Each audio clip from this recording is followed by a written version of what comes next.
اے پی C R Hindustan بھر میں جہاں کہیں بھی، چاہے وہ مسلمان ہو، دلت ہو، جس کی بھی سول رائٹس کی استحصال جہاں پر بھی ہو رہا ہے، اس کے اوپر لڑنے والی تنظیم ہے.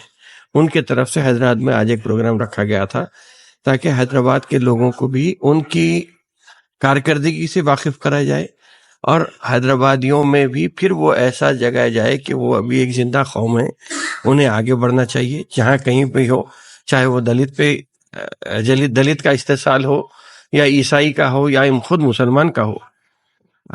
اس میں ندیم خان صاحب نے جو اعداد و شمار پیش کیے، میں سمجھتا ہوں کہ سچر کمیٹی کی رپورٹ کے تناظر میں انہوں نے یہ بات کہی کہ 4,72,000 سے زیادہ لوگ آج عدالت میں رکے ہوئے ہیں کیس چلنے کے انتظار میں.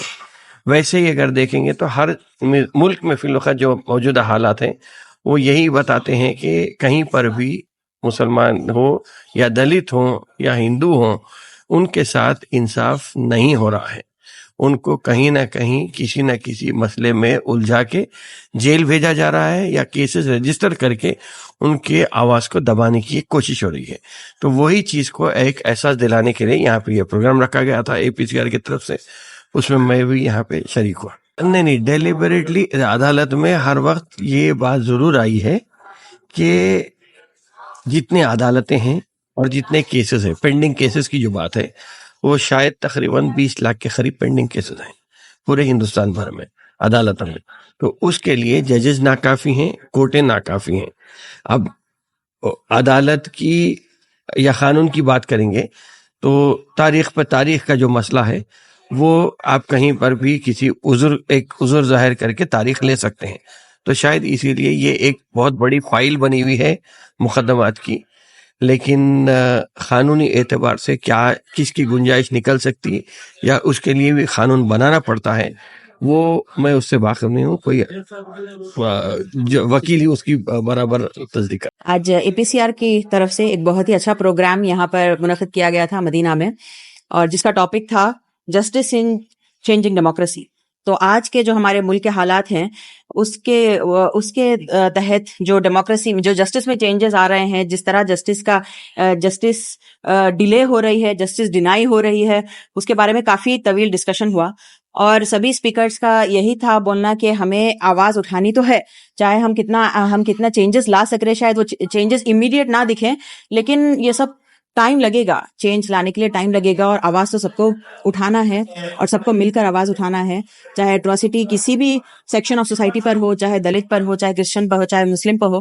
تو یہ سب ایک فیسزم کا ایگزامپل ہے، جس میں سب کو ڈیوائڈ کیا جاتا اور الگ الگ سیکشن آف سوسائٹی کے اوپر ایٹراسٹیز انیکٹ کیے جاتے. تو سب کو ایک ہونا ہے اور اس کے خلاف آواز اٹھاتے رہنا ہے.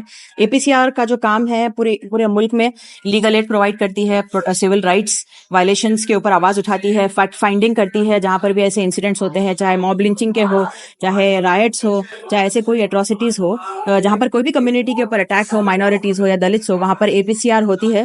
اور اس کی فیکٹ فائنڈنگ رپورٹس کی اور ڈاکیومنٹیشن جو ہے وہ بہت امپورٹنٹ ہے، کیونکہ یہ جو سرکار ہے وہ تو بدلتی رہیں گی اور فیسزم ہے وہ تو ایک نہ ایک دن ختم ہی ہوگا، لیکن ڈاکیومنٹیشن اس کے لیے بہت امپورٹنٹ ہے. کیونکہ ہیومن رائٹس اگر آپ انٹرنیشنل لیول پر ہماری آواز کو لے جانا چاہ رہے ہیں اور یہاں پر جو ملک کے حالات ہے اس کو باہر تک اگر آپ بتانا چاہ رہے ہیں کہ یہاں پہ کیا ہو رہا ہے، اصلیت دنیا کے سامنے لانا اگر ہے تو اس کا ڈاکیومنٹیشن بہت ضروری ہے.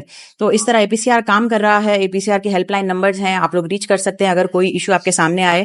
تو جو مظلوم ہے، جن کی آواز آگے تک پہنچ نہیں سکتی، ان کی آواز آگے تک لے جانا اور ایک برج بنانا، جو سفر ہو رہے ہیں لوگ، جو وکٹمز ہیں ان کے اور وکیلوں کے بیچ میں ایک برج بنانا اے پی سی آر کا بہت امپورٹنٹ کام ہے، کیونکہ وکیل ہر وکٹم تک پہنچ نہیں سکتا. تو اس طرح اے پی سی آر ایک آربیٹریٹر کی طرح کام کرتا ہے.